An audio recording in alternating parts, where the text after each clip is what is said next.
সুন্দরবনের দস্যু জাহাঙ্গীর বাহিনীর প্রধান সহ 20 জনের আনুষ্ঠানিক আত্মসমর্পণ, স্বাভাবিক জীবনে ফেরার প্রত্যয়। এখনো ধোঁয়াশায় গাইবান্ধার দুর্গম চরে স্কুল পোড়ানোর ঘটনা, নারী শিক্ষা বিরুদ্ধে সংঘবদ্ধ ষড়যন্ত্র স্থানীয়দের ধারণা। রোহিঙ্গাদের অবস্থা জানতে কক্সবাজারের উখিয়া ও টেকনাফে শরণার্থী শিবিরে আনান কমিশনের পরিদর্শন।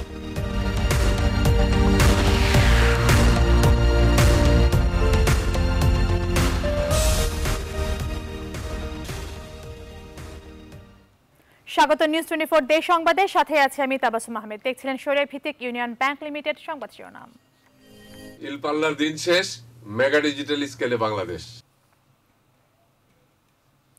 সুন্দরবনের দস্যু জাহাঙ্গীর বাহিনী প্রধান জাহাঙ্গীর শিকারী সহ তার 20 জন সদস্য স্বাভাবিক জীবনে ফিরে এসেছে। স্বরাষ্ট্রমন্ত্রী আসাদুজ্জামান খান কামালের উপস্থিতিতে এই বনদস্যুরা আনুষ্ঠানিকভাবে আত্মসমর্পণ করে। এ সময় স্বরাষ্ট্রমন্ত্রী তাদের পুনর্বাসনের ব্যবস্থা করার ঘোষণা দেন। বরিশাল প্রতিনিধি রাহাত খানের তথ্য ছবিতে রয়েছে ডেস্ক রিপোর্ট। বরিশালের রূপাতলীতে র্যাপিড অ্যাকশন ব্যাটালিয়ন 8-এর সদর দপ্তরে স্বরাষ্ট্রমন্ত্রী আসাদুজ্জামান খান কামালের উপস্থিতিতে জাহাঙ্গীর বাহিনীর প্রধান জাহাঙ্গীর শিকারী সহ 20 জন সদস্য আনুষ্ঠানিকভাবে আত্মসমর্পণ করেন। এ সময় তারা দেশি বিদেশি অত্যাধুনিক 32টি আগ্নেয়াস্ত্র এবং 1507 রাউন্ড গুলি জমা দেন। এর আগে শনিবার র্যাবের কাছে আত্মসমর্পণ করেন তারা। সুস্থ স্বাভাবিক জীবনে ফিরে আসার জন্য সরকারের আহ্বানে সাড়া দিয়েছেন বলে জানান তারা। অস্ত্র গোলাবারুদ যা কিছু ছিল স্বরাষ্ট্রমন্ত্রী স্যারের কাছে আমার সমর্থন করে আমি ভালো পথে যার দাবি করছি। আমার সরকার ক্ষমা করে দিয়েছে জন্য আমরা ওইটাই আছি। আমরা না এইভাবে থাকবো, যেভাবে আছে আল্লাহ সুযোগ করেছে এইভাবে থাকবো। যে কোনো মূল্যে ওয়ার্ল্ড হেরিটেজ সুন্দরবনকে নিরাপদ করা হবে বলে জানান স্বরাষ্ট্রমন্ত্রী আসাদুজ্জামান খান কামাল। সরকার বনদস্যুদের পুনর্বাসনের ব্যবস্থা করবে বলেও জানান তিনি। যে কোনো মূল্যে আমরা এই সমস্ত জলদস্যু বলেন, বনদস্যু বলেন, যেই বলেন, তাদেরকে আমরা নিয়ন্ত্রণ করব, নির্মূল করব। আর যারা এই পর্যন্ত সারেন্ডার করছে তাদেরকে আমরা অভয় দিতে চাই যে আমাদের মাননীয় প্রধানমন্ত্রী আমাকে অলরেডি দিক নির্দেশনা দিয়েছেন, তাদের জীবিকা যাতে সুন্দর মতো তারা খেয়ে পড়ে থাকতে পারে তাদের একটা ব্যবস্থা করার জন্য। যারা আত্মসমর্পণ করছেন তাদের সুস্থ স্বাভাবিক জীবনে ফিরে আসতে কেউ বাধা দিলে তাদের বিরুদ্ধে আইনগত ব্যবস্থা নেওয়ার কথা জানালেন র্যাব মহাপরিচালক। কেউ এলাকায় কোথাও আপনাদেরকে ঝামেলা তৈরি করে, আপনাদেরকে সমাজে বসবাস করার ক্ষেত্রে বিরক্ত করে, নিরুৎসাহিত করে, আমাদেরকে অবশ্যই জানাবেন। এই র্যাব 6 অথবা র্যাব 8কে জানাবেন, আমরা দেখে নেব তারা কারা। যারা এখন বাইরে আছে তারা খুব দ্রুত ফিরে আসবে এবং গভর্নমেন্টের যে মহানুভবতা সে সুযোগ তারা নেবে। গত বছরের 31 মে থেকে এখন পর্যন্ত জাহাঙ্গীর বাহিনী সহ মোট 9টি দস্যু বাহিনী প্রধান সহ 92 জন সদস্য আত্মসমর্পণ করেছে। Desk report news 24। 2 দিন পেরিয়ে গেলেও এখনো স্পষ্ট নয় গাইবান্ধার দুর্গম চরের একমাত্র স্কুলে আগুনের ঘটনায় কারা জড়িত। নারী শিক্ষাকে পিছিয়ে নেওয়া সহ জঙ্গি তৎপরতাকেও সন্দেহের তালিকায় রাখছেন স্থানীয়রা। আর স্বপ্নভঙ্গের ধ্বংসস্তূপে দাঁড়িয়ে নতুন করে স্বপ্ন বোনার সংগ্রামে নেমেছেন গণ উন্নয়ন একাডেমির শিক্ষার্থীরা। রংপুর থেকে ওয়াদুদ আলীর প্রতিবেদন জানাচ্ছেন সজল দাস। পুড়ে যাওয়া স্বপ্নের ধোঁয়ার মধ্যে দাঁড়িয়ে এভাবেই আবারও ঘুরে দাঁড়ানোর স্বপ্ন দেখছেন গাইবান্ধা সদর উপজেলার কামারজানি ইউনিয়নের কুন্দেরপাড়া গণ উন্নয়ন একাডেমির শিক্ষার্থীরা। নাশকতার আগুন তাদের স্কুলের সবকিছু পুড়িয়ে দিলেও ভাঙতে পারেনি স্বপ্ন মেলে ধরার ডানাকে, আটকাতে পারেনি জ্ঞানার্জনের অদম্য আগ্রহকে। আর তাই প্রশাসনের অপেক্ষায় না থেকে নিজের মতো করেই তারা চালিয়ে নিচ্ছে একাডেমিক কার্যক্রম। এদিকে ঘটনার 2 দিন পরও এখনও স্পষ্ট নয় কারা আগুন দিয়েছে প্রত্যন্ত চরের একমাত্র এই স্কুলটিতে। স্থানীয় জনপ্রতিনিধির দাবি, এলাকার নারী শিক্ষাকে বাধাগ্রস্ত করতেই এমন নাশকতা। এই আগুনটা আসলে লাগিয়ে দেওয়া হয়েছে, যেটা পেট্রোলের আগুন, এবং আসলে গোটাল ঘরটা স্প্রে করার পরে আগুনটা ধরে দেওয়া হয়েছে। পরবর্তী সময়ে এখানে যারা জনগণ তারা চেষ্টা করছে নিভানোর জন্য, এবং রাত 3টা থেকে তখন থেকে শুরু করে রাত 3টা পর্যন্ত এই কাজটা তারা করছে আর কি। অনেক প্রয়োজনীয় নথি পুড়ে যাওয়ায় একাডেমিক কাজ চালিয়ে যাওয়া মুশকিল হবে বলে জানালেন প্রধান শিক্ষক। স্কুলের অবকাঠামো ক্ষতি হচ্ছে এবং সাথে সাথে কিছু অত্যন্ত মূল্যবান ডকুমেন্ট যেটা স্কুলের ভিত্তি, এই ডকুমেন্টগুলো ক্ষতি হচ্ছে। ঘটনাস্থল পরিদর্শন করে আগুনের ঘটনাটি সুপরিকল্পিত বলে মনে করছেন শিক্ষা কর্মকর্তারা। জঙ্গি গোষ্ঠীর সম্পৃক্ততা থাকার আশঙ্কাও করছেন তাদের অনেকেই। যে নাশকতাটা দেখেছি যা ৭১কে হার মানিয়েছে। আমরা অনেক কিছু পড়ে গেছে, কিন্তু সে তার সম্পদ খুঁজে পেয়েছে, কিন্তু সে এখানে তার কোনো কিছুই খুঁজে পাওয়ার মতো নয়। ছাত্রছাত্রীরা যাতে শিক্ষার থেকে বঞ্চিত হয়, এর একটা চক্র, অর্থাৎ জঙ্গিবাদের একটা তৎপরতা হতে পারে বলে আমি মনে করি, যাতে এখানকার জনগণ পিছিয়ে থাকে। ২০০৩ সালে প্রতিষ্ঠিত গাইবান্ধার দুর্গম ৭ চরের মধ্যে একমাত্র এই স্কুলের শিক্ষার্থীর সংখ্যা ৬ শতাধিক। Desk report, news 24।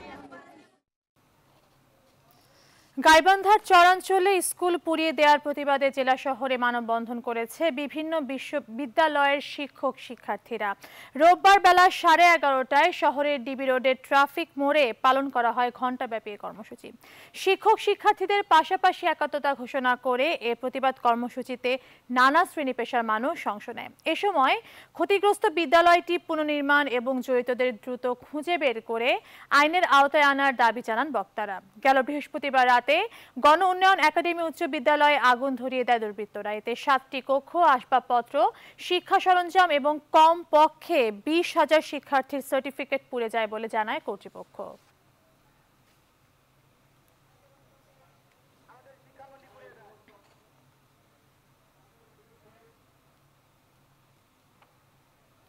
নির্বাচন কমিশন গঠনে রাষ্ট্রপতির যে কোনো সিদ্ধান্তে আওয়ামী লীগ শ্রদ্ধাশীল বলে জানিয়েছেন দলটির সাধারণ সম্পাদক বায়দুল কাদের। রোববার দুপুরে রংপুরে এক অনুষ্ঠানে কথা বলেন তিনি। রাষ্ট্রপতি গঠিত অনুসন্ধান কমিটি নিয়ে বিএনপির ভেতরেই অনৈক্য রয়েছে বলেও মন্তব্য করেন আওয়ামী লীগের এই নেতা। এর মাধ্যমে অনুসন্ধান কমিটির সদস্যদের নাম প্রস্তাব নিয়ে ওঠা সমালোচনারও জবাব দেন তিনি বলেন, অনুসন্ধান কমিটির সুপারিশ অনুযায়ী রাষ্ট্রপতি নির্বাচন কমিশনার হিসেবে যাদের নিয়োগ দেবেন তাদের মেনে নেবে তার দল। কাকে কাকে তিনি মনোনয়ন দেবেন সেটা তো একান্তই মহামান্য রাষ্ট্রপতির এখতিয়ার। দলীয় কোনো ব্যক্তি এই সার্চ কমিটিতে অন্তর্ভুক্ত হবে এটা আমরা প্রত্যাশা করি না, এবং কোনো দলেরই হওয়া উচিত নয়। বহুদলীয় গণতন্ত্র নয়, বিএনপি হচ্ছে কারফিউ গণতন্ত্রের প্রবক্তা। নতুন অনুপ্রবেশকারী রোহিঙ্গাদের অবস্থা জানতে কক্সবাজারের উখিয়া ও টেকনাফে রোহিঙ্গা শরণার্থী শিবিরগুলো পরিদর্শন করেছেন রোহিঙ্গা কমিশনের 3 সদস্যের একটি প্রতিনিধি দল। রোববার প্রতিনিধি দলটি উখিয়ার বালুখালী শরণার্থী শিবিরে বসবাসরত রোহিঙ্গাদের খোঁজ খবর নেন। এরপর টেকনাফের লেদা এবং শ্যামলাপুরের রোহিঙ্গা শরণার্থী শিবিরগুলো পরিদর্শন করেন। সোমবার সকালে উখিয়ার কুতুপালং এলাকার শরণার্থী শিবিরে যাবেন প্রতিনিধি দলটি। পরে এ বিষয়ে কক্সবাজারের জেলা প্রশাসনের সাথে বৈঠক করবেন। বিকেলে তাদের ঢাকায় ফেরার কথা রয়েছে। কফি আনার নেতৃত্বে মিয়ানমারে গঠিত রাখাইন কমিশনের প্রতিনিধি দলে রয়েছেন মিয়ানমারের জাতীয় মানবাধিকার কমিশনের প্রধান উইন ম্রা, জাতিসংঘ মহাসচিবের বিশেষ পরামর্শক ঘসান সালামে এবং রিলিজিয়াস ফর পিস ইন মিয়ানমারের প্রতিষ্ঠাতা আইলিন। বাংলাদেশ পররাষ্ট্র মন্ত্রণালয়ের যুব সচিব বাকি বিল্লাহ সহ বিভিন্ন সংস্থা ও জেলা প্রশাসনের প্রতিনিধিরাও উপস্থিত ছিলেন। সারা দেশে শুরু হয়েছে জাতীয় প্রাথমিক শিক্ষা সপ্তাহ 2017। শিক্ষা, সঙ্গীত, খেলাধুলা সহ সৃজনশীল কাজের স্বীকৃতি দেয়াই এই আয়োজনের মূল লক্ষ্য। বর্ণাঢ্য আনন্দ শোভাযাত্রা, আলোচনা সভা সহ নানা আয়োজনের মধ্য দিয়ে পালিত হচ্ছে এই আয়োজন। এ উপলক্ষে জামালপুর বৈশাখী মেলার মাঠ থেকে একটি র্যালি বের হয়ে শহরের বিভিন্ন সড়ক প্রদক্ষিণ করে। পরে পাবলিক হল মিলনায়তনে আলোচনা সভা হয়। এ সময় প্রাথমিক শিক্ষা সপ্তাহের নানা দিক তুলে ধরেন বক্তারা। মানিকগঞ্জে র্যালি পরবর্তী আলোচনা সভায় বিভিন্ন শিক্ষা প্রতিষ্ঠানের শিক্ষক শিক্ষার্থীরা অংশ নেয়। শিক্ষার আলো জ্বালবো, ডিজিটাল বাংলাদেশ করব, এই প্রতিপাদ্যে জয়পুরহাটে শুরু হয়েছে শিক্ষা সপ্তাহ।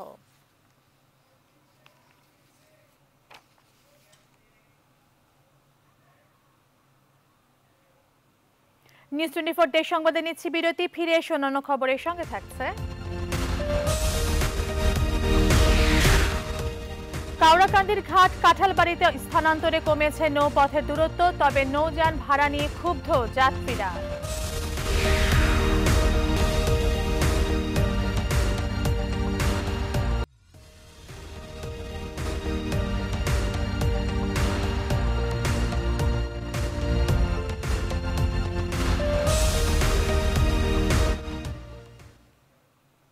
বিরতির পর আবারও স্বাগত। আপনারা দেখছেন নিউজ 24 দেশ সংবাদ। পদ্মা সেতু নদী শাসন কাজের জন্য গত 15 জানুয়ারি কাওড়াকান্দি থেকে কাঁঠালবাড়ি ঘাটে স্থানান্তর করা হয়। লঞ্চ ও স্পিডবোট ঘাটও এখানে চালু হয় 20 জানুয়ারি। আর এতে নৌপথে দূরত্ব কমে পারাপারের সময় ও জ্বালানি ব্যয়ও কম হচ্ছে। তবে নৌযানে ভাড়া একই থাকায় ক্ষুব্ধ যাত্রীরা। মাদারীপুর প্রতিনিধি বেলাল রিজভির তথ্যচিত্রে রয়েছে ডেস্ক রিপোর্ট। কাঁঠালবাড়ি ইলিয়াস আহমেদ চৌধুরী ঘাটটি 23 একর জমিতে 15 কোটি টাকা ব্যয়ে নির্মাণ করা হয়েছে। 4টি ফেরিঘাট, 2টি লঞ্চ ঘাট সহ আলাদা আলাদা পল্টুন ও পার্কিং ইয়ার্ড সহ রয়েছে আধুনিক সুবিধা। নৌপথে দূরত্ব কমেছে 5.5 কিলোমিটার। এই ঘাট দিয়ে নদী পারাপারে বর্তমানে সময় লাগছে 45 মিনিট। আর এতে বেড়েছে যাত্রী সংখ্যা। তবে নৌপথে ভাড়া না কমায় ক্ষোভ প্রকাশ করেছে তারা। আমাদের ভাড়া এখন কমানোর সঙ্গে কারণ যে ভাড়া এখানে সে ভাড়া নিতেছে 25 টাকা নিতেছে। ডিস্টেন্সও কমে গেছে 4-5 কিলোমিটার, সেক্ষেত্রে তো ভাড়াটা আসলে কম হওয়া উচিত ছিল। সেই হিসাবে কিন্তু ভাড়াটা আগের মতোই আছে। তবে কর্তৃপক্ষের সিদ্ধান্তের ওপরই নৌযানের ভাড়া কমানো ও বাড়ানো হয় বলে জানালেন এই কর্মকর্তারা। ভাড়া সম্বন্ধে আমাদের অথরিটি আছে, এই অথরিটি যেটা সিদ্ধান্ত নেয় সেটাই আমরা মেনে যাব। কিন্তু আমাদের লঞ্চ সমিতি ভাড়া কমানো এবং বাড়ানোর কোনো এখতিয়ারও নাই এবং এটা করাও যাবে না। এই পথে ভাড়া কমার সম্ভাবনা নাকচ করে দেন নৌমন্ত্রী। আগে 5 বার তেলের দাম বৃদ্ধি হলেও,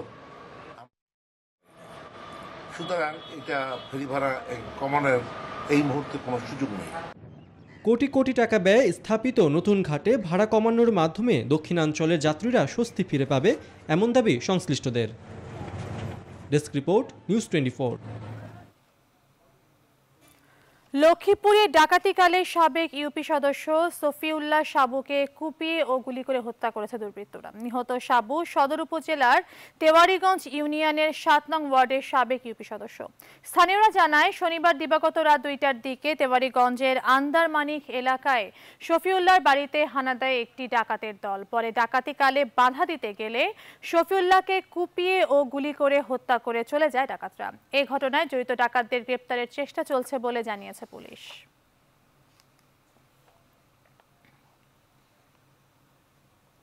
পাবনার আটঘরিয়ায় পুলিশের সাথে বন্দুকযুদ্ধে একজন নিহত, 3 পুলিশ সদস্য আহত হয়েছেন। রবিবার ভোর 4টার দিকে উপজেলার সুতিরবিল এলাকায় এই ঘটনা ঘটে। এ সময় ঘটনাস্থল থেকে একটি শাটার গান ও 3 রাউন্ড গুলি উদ্ধার করে পুলিশ। পুলিশ সূত্র জানা যায়, দেবোত্তর ইউনিয়নের সুতিরবিল এলাকায় পুলিশের উপর হামলার আসামিরা অবস্থান করছে এমন সংবাদের ভিত্তিতে তারা সেখানে অভিযান চালায়।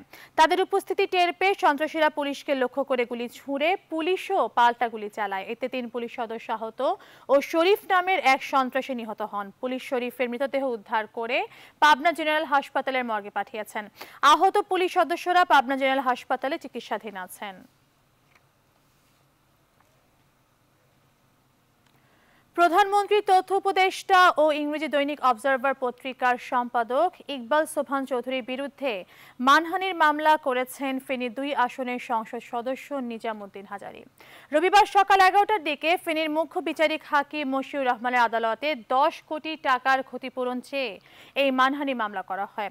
মামলায় একই পত্রিকার প্রতিবেদক মামুনুর রশিদ ও অজ্ঞাতনামা 3 জনকে অভিযুক্ত করা হয়েছে।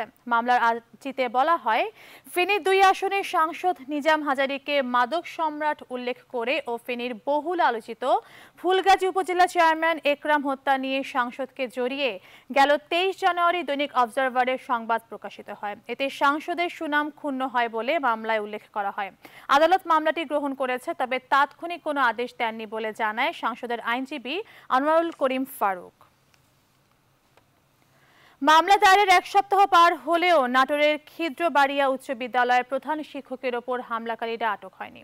উল্টো নির্যাতিত শিক্ষকের বিরুদ্ধে নানা অপপ্রচার চালিয়ে যাচ্ছে অভিযুক্তরা। স্থানীয়রা বলেছেন, প্রভাবশালী হওয়ার কারণে অন্যায় করেও এলাকায় বিট দর্পে ঘুরে বেড়াচ্ছেন তারা। প্রতিনিধি নাজমুল হাসানের তথ্যচিত্রে রয়েছে ডেস্ক রিপোর্ট।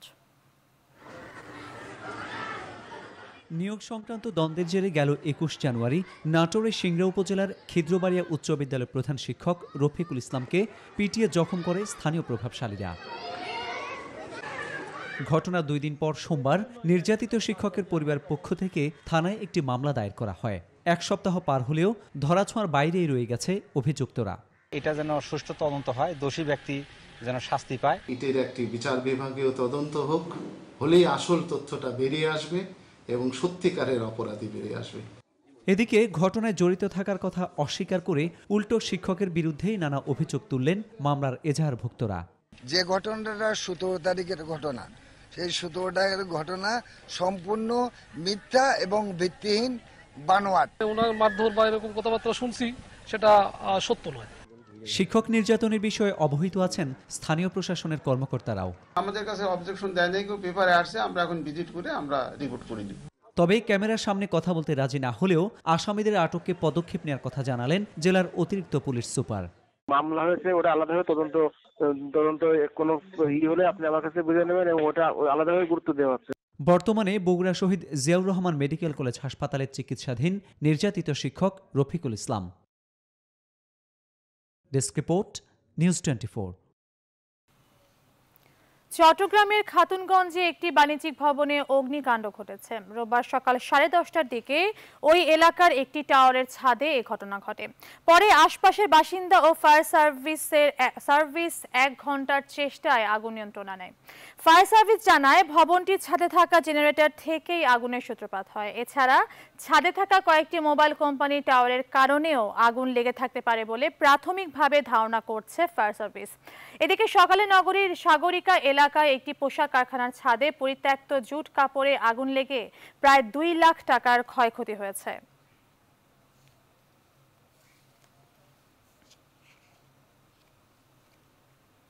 সারা দেশে সাংবাদিক নির্যাতনের প্রতিবাদ ও জড়িতদের শাস্তির দাবিতে সিলেটে অবস্থান কর্মসূচি পালন করেছেন জেলায় কর্মরত সাংবাদিকরা। রোববার দুপুর 12টায় সিলেট কেন্দ্রীয় শহীদ মিনারের সামনে এই কর্মসূচি পালন করেন তারা।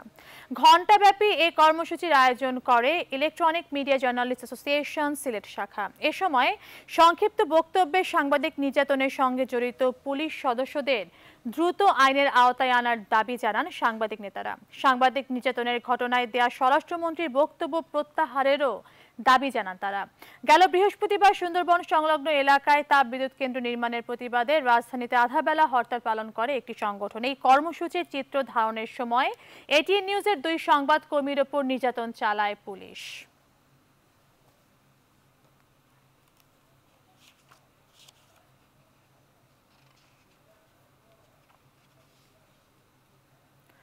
বিএনপির ভাইস চেয়ারম্যান তারেক রহমানের বিরুদ্ধে দায়ের করা মামলা প্রত্যাহারের দাবিতে চট্টগ্রামে বিক্ষোভ সমাবেশ করেছে মহানগর যুবদল। কর্মসূচির সমর্থনে রোববার সকালে নগরীর নাসিমন ভবনের দলীয় কার্যালয়ের সামনে থেকে বিক্ষোভ মিছিল বের করা হয়। পরে সেখানেই সমাবেশ করে সংগঠনের নেতাকর্মীরা। এ সময় বক্তারা তারেক রহমানের বিরুদ্ধে দায়ের করা মামলাকে মিথ্যা অভিযোগ করে প্রত্যাহারের দাবি জানান। এতে প্রধান অতিথি ছিলেন চট্টগ্রাম মহানগর বিএনপির সভাপতি ডাক্তার শাহাদাত হোসেন। অন্যান্যের মধ্যে যুবদল নেতা মোশাররফ হোসেন দীপ্তি সহ নেতাকর্মীরা বক্তব্য রাখেন।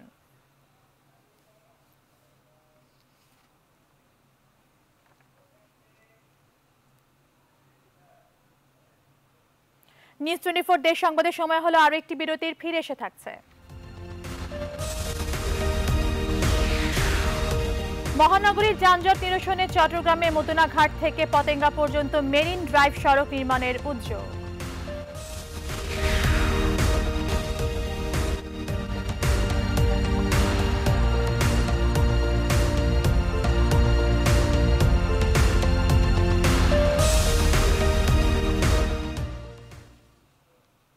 আবারও স্বাগত নিউজ 24 দেশ সংবাদে। চট্টগ্রাম মহানগরীর জলাবদ্ধতা নিরসন এবং যানজট কমাতে মদুনা ঘাট থেকে পতেঙ্গা নেভাল একাডেমি পর্যন্ত বেড়িবাঁধ ও মেরিন ড্রাইভ সড়ক নির্মাণের উদ্যোগ নিয়েছে সিটি কর্পোরেশন। প্রকল্পটি বাস্তবায়ন হলে নগরীর জলাবদ্ধতা নিরসনের পাশাপাশি যানজটও কমবে বলে মনে করেন মেয়র। চট্টগ্রাম থেকে নয়ন বড়ুয়া জয়ের তথ্যচিত্রে রয়েছে ডেস্ক রিপোর্ট। বর্ষা এলেই বৃষ্টি আর জোয়ারের পানিতে এভাবে তলিয়ে যায় নগরীর অধিকাংশ এলাকা। নগর জুড়ে সৃষ্টি হয় জলাবদ্ধতা। জলাবদ্ধতার হাত থেকে নগরবাসীকে রক্ষা করতে এবার হালদা নদীর মাদুনাঘাট পয়েন্ট থেকে কর্ণফুলী নদীর পতেঙ্গা নেভাল একাডেমি পর্যন্ত বেড়িবাঁধ ও মেরিন ড্রাইভ সড়ক নির্মাণের উদ্যোগ নিয়েছে সিটি কর্পোরেশন। এই উদ্যোগে স্বস্তিতে স্থানীয়রা। তবে পানি নিষ্কাশনের পথ যাতে বন্ধ না হয় সেদিকে নজর দেওয়ার সুপারিশ তাদের।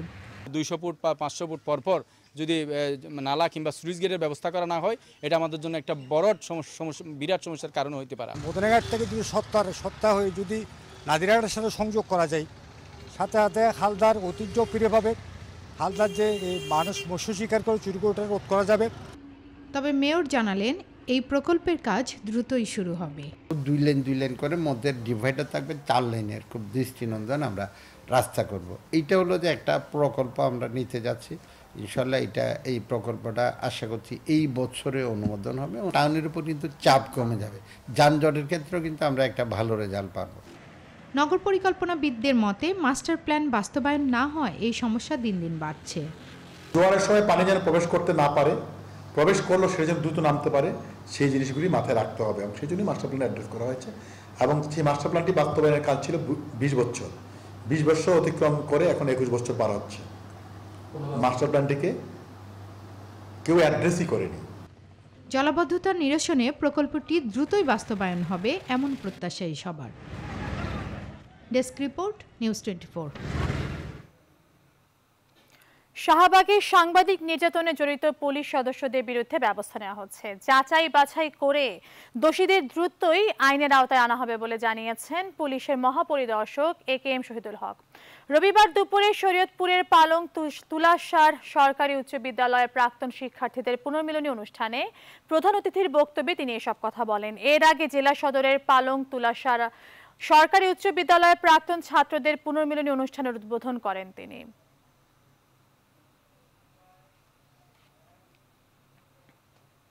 জামিন পেয়েছেন পুলিশের দায়ের করা মামলায় গ্রেপ্তার গাইবান্ধার সাঁওতালরা। রোববার দুপুরে জেলার চিফ জুডিশিয়াল আদালতের বিচারক SM তাসকিনুল হক তাদের জামিন আবেদন মঞ্জুর করেন। এর ফলে তাদের মুক্তি পেতে আর কোনো বাধা রইল না। এর আগে সকালেই আইনজীবীর মাধ্যমে আদালতে হাজির হন 32 জন সাঁওতাল। পুলিশি কাজে বাধা দেওয়ার অভিযোগে গেল বছরের 6 নভেম্বর রাতে তাদের বিরুদ্ধে মামলা দায়ের করেন গোবিন্দগঞ্জ থানার উপ পুলিশ পরিদর্শক কল্যাণ চন্দ্র। এতে 42 জনের নাম উল্লেখ সহ আসামি করা হয় অজ্ঞাত 300 থেকে 400 জনকে।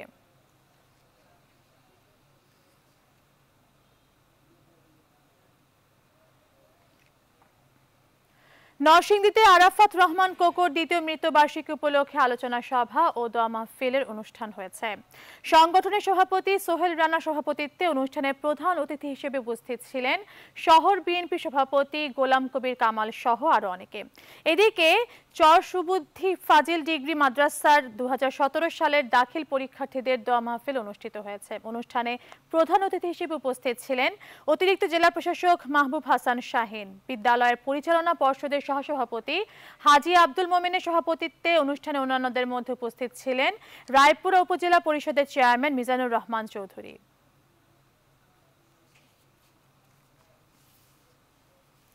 সন্ত্রাস ও জঙ্গিবাদ বিরোধী কার্যক্রমের অংশ হিসেবে কুষ্টিয়া সরকারি কলেজে 3 দিন ব্যাপী আন্তঃবিভাগ বিতর্ক প্রতিযোগিতা শুরু হয়েছে।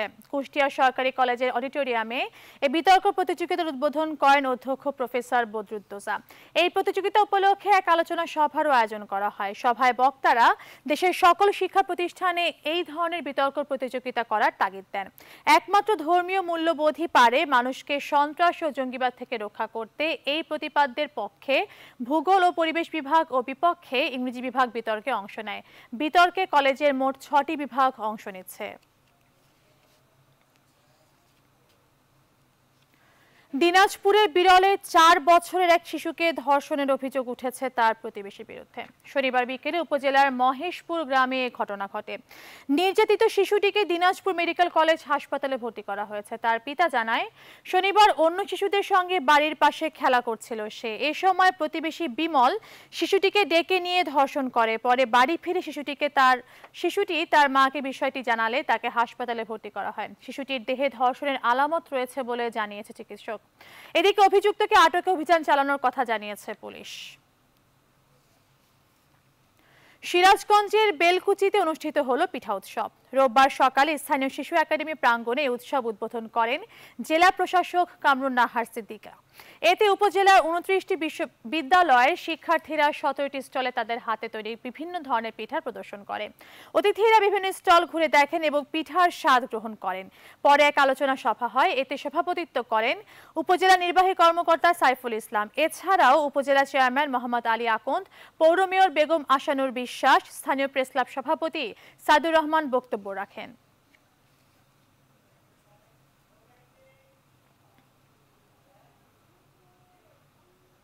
নিউজ 24 দেশ সংবাদ এখন এই পর্যন্তই। পরের আয়োজন নিউজ 24 আন্তর্জাতিক দেখার আমন্ত্রণ জানিয়ে শেষ করছি। ধন্যবাদ সবাইকে।